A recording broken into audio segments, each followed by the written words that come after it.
So it almost doesn't matter if the president is a conservative Republican. I don't know how to characterize Trump, but he's obviously not liberal on anything. So let's say he's a conservative Republican, and let's say Joe Biden is a liberal Democrat. They're both in support of Israel. They're both in support of the genocide. Trump moved the capital of Trump moved the U.S. embassy illegally from Tel Aviv to Jerusalem.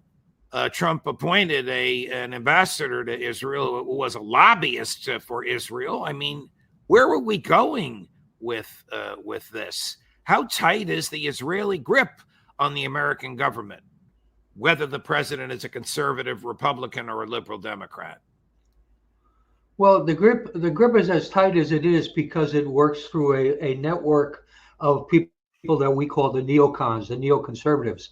Neoconservatives have managed in the last 20 years to entrench themselves in both political parties as the foreign policy experts.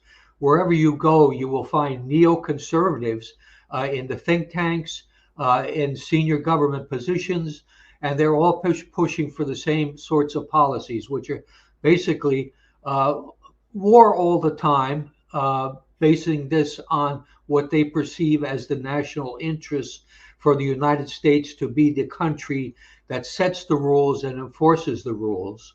And that's part of the thinking. And of course, there is the Israel factor that much of this started originally in the 1990s as a way of protecting Israel from criticism, because it was already clear that Israel was never going to allow a Palestinian state, that Israel is not a democracy. But this is how it all came about.